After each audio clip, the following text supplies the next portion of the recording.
Aliás, eu conheci o Nicolas através do Eduardo. Eu diria, aliás, que o Brasil também conheceu o Nicolas através do Eduardo. Sendo absolutamente claro e transparente. Não haveria Nicolas se não fosse Eduardo Bolsonaro. E vocês querem saber a verdade? Eu vou contar a verdade para vocês. Olá, Edu Carvalho. Melhor canal de corte do YouTube. Ei, se você gosta do que eu faço, pensa nisso. Esse conteúdo só existe porque tem gente ajudando a manter. Com pouco mais de $5 por mês, você também pode contribuir. Acesse www.paulofigueiredoshow.com/apoia, use o cupom da descrição e já fica o meu obrigado. No assunto de sanção para os Estados Unidos, de fato, Eduardo e eu, você pode dizer que nós somos praticamente um só, mas de uma forma hétero. Tá? Aliás, por isso que eu nem sugeri que Eduardo vá para o Partido Novo. Tá? Uma forma hétero. Tá? Nós somos um só de uma forma hétero. Não é que nós somos uma só carne. Nós somos um só de uma forma hétero. Então, PP, ok, Eduardo. Partido Novo, complicado. Nos outros assuntos, brincadeiras à parte, um beijo aí para todos os meus amigos no Partido Novo, partido que eu gosto muito. Nos outros assuntos, Eduardo e eu temos divergência, como qualquer outra pessoa tem. Ora, eu sou comentarista de opinião há quanto tempo? Por quantas vezes vocês me veem criticar o pai do Eduardo, meu Deus do céu? E às vezes eu critico o pai do Eduardo e encontro o Eduardo em seguida. E tem vezes, pasmem, porque o Eduardo não é o pai dele. Então, às vezes, o Eduardo compartilha das aflições que eu tenho em relação ao pai e nem pode expressá-las. Por outras vezes, ele discorda do que eu expressei e a gente conversa sobre isso como dois adultos.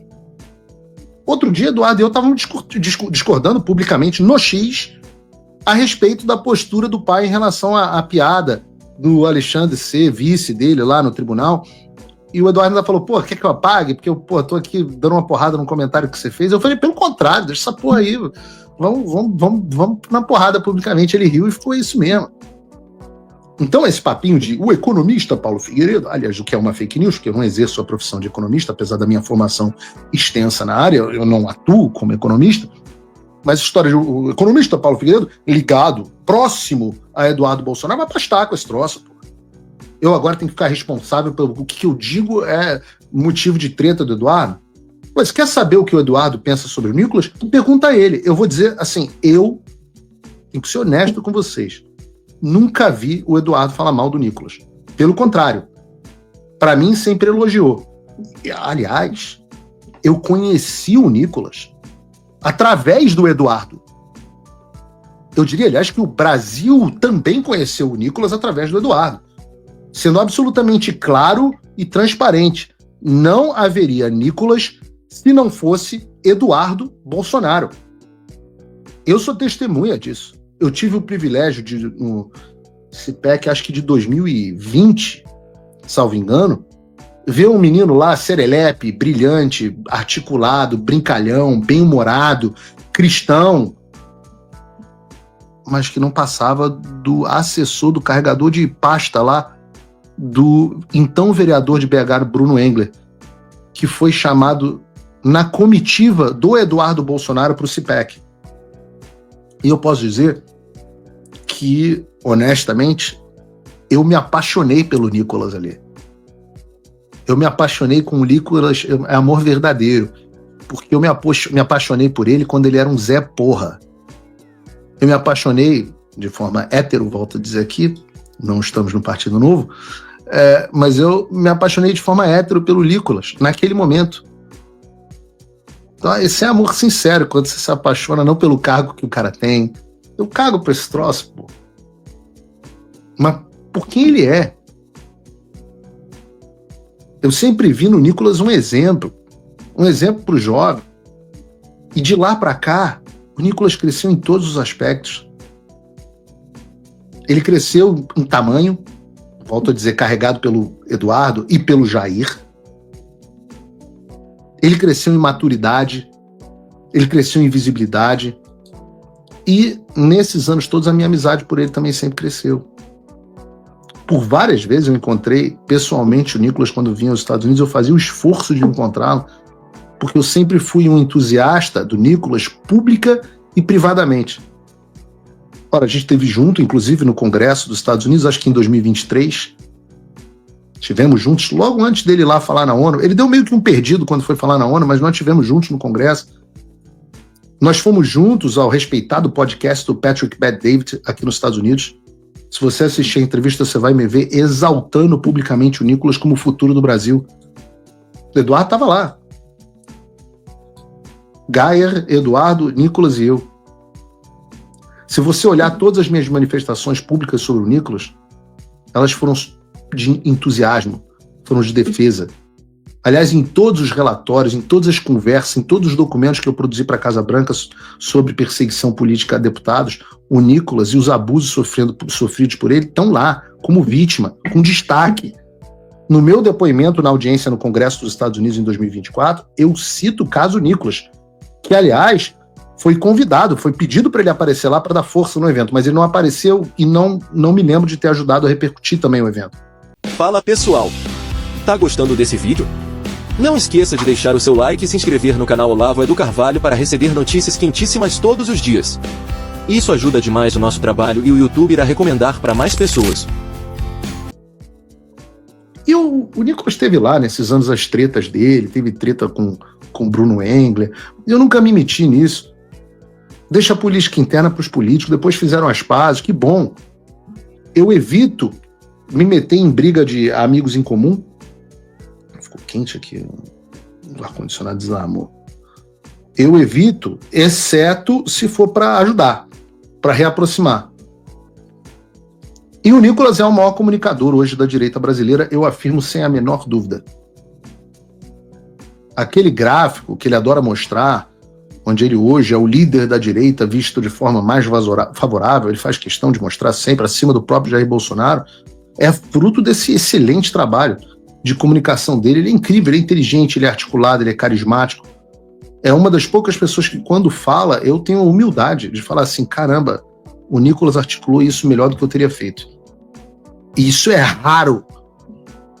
Isso é raro. Você que me considera arrogante, em vários momentos eu olho e falo, caramba, porra, mandou bem, moleque. Ele também domina as ferramentas de internet melhor do que ninguém. E eu não vejo problema nenhum dele gastar 750 mil ou 1 trilhão em impulsionamento para vender os cursos dele. Que venda muito, que fique gigante, que ensine ao máximo de gente possível. Quero que ele fique gigante.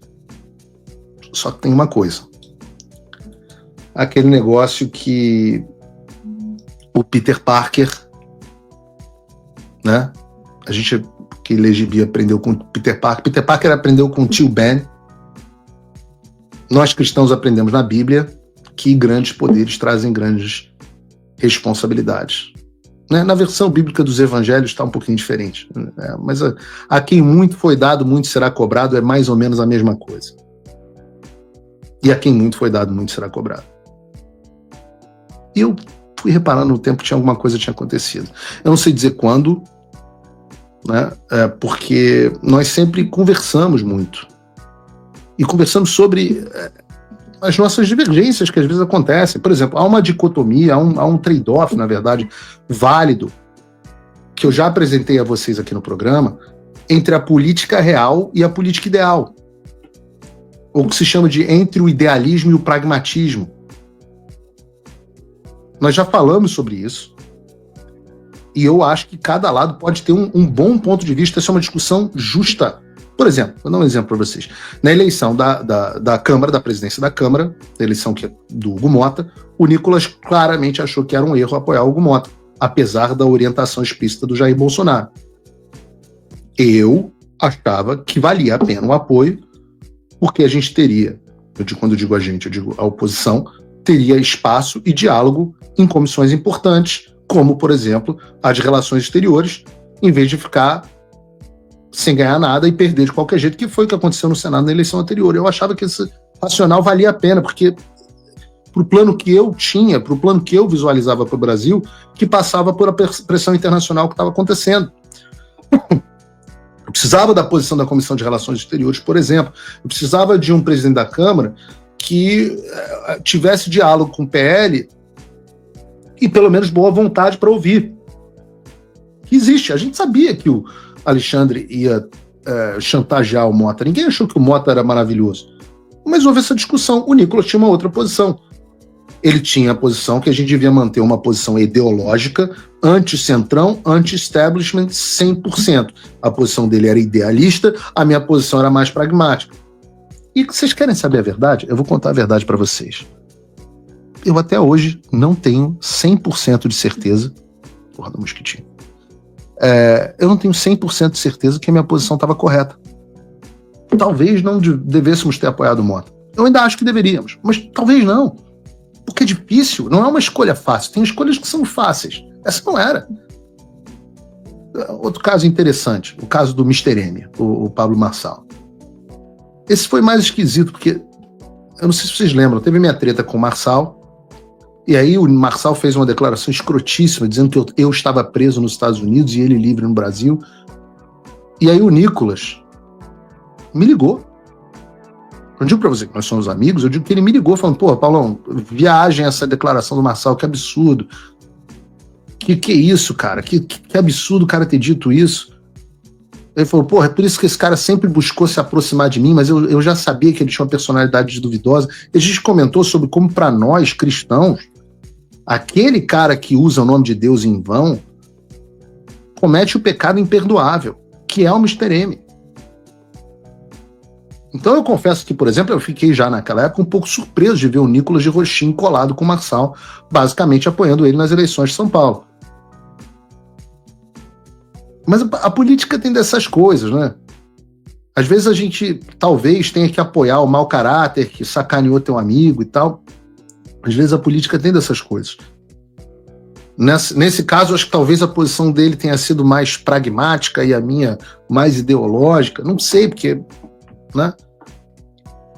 Afinal, eu não sou político por causa dessas coisas, né? Mas eu deixei pra lá. Mas eu comecei a ver que o Nicolas estava realmente se distanciando do Bolsonaro, insatisfeito. O que até aí, eu vou confessar outra coisa pra vocês. Eu acho que a insatisfação dele com o Bolsonaro deveria ser um ponto de convergência entre nós. Porque eu também sou extremamente insatisfeito com o Jair Bolsonaro, com as estratégias pavorosas e com os acordos caracu que ele faz. Algumas das minhas insatisfações são públicas, até a Globo News sabe. O Otávio Guedes estava aqui dizendo ontem sobre minhas insatisfações com o Jair Bolsonaro. E eu via o Nicolas se descolando sem romper. Dava uma no cravo, uma na ferradura. Ok, estava insatisfeito com a liderança, mas como ele foi eleito por causa do Bolsonaro, ou melhor, dos Bolsonaros, o Jair quanto o Eduardo, ele não rompia. Ok. Aí eu comecei a perceber, aliás, que uma parte dessa insatisfação recaía sobre o próprio Eduardo. E eu nunca entendi bem por quê, porque nenhum dos dois nunca me falou.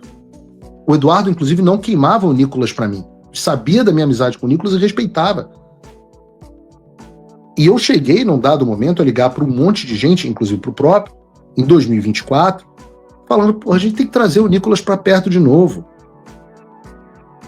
Vocês que pensam que eu estou dividindo a direita, não.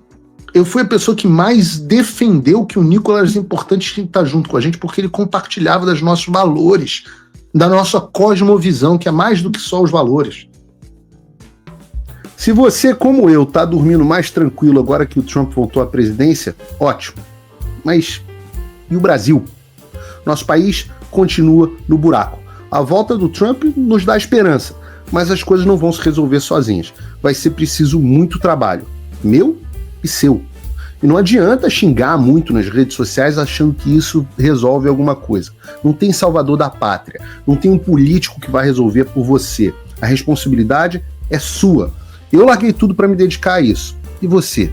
Como você pode ajudar sem abandonar as suas obrigações? Simples. Apoie quem está na linha de frente. Sem isso, esse trabalho simplesmente não continua.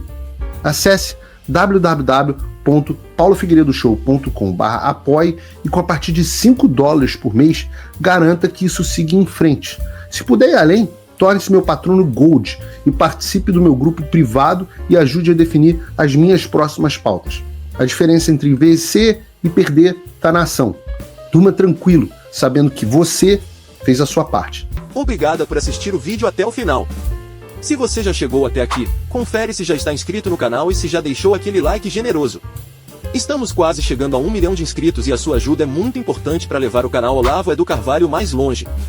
Até o próximo vídeo, meus amigos. E neste momento é muito fácil aos defensores do plano alegar isso é uma teoria da conspiração.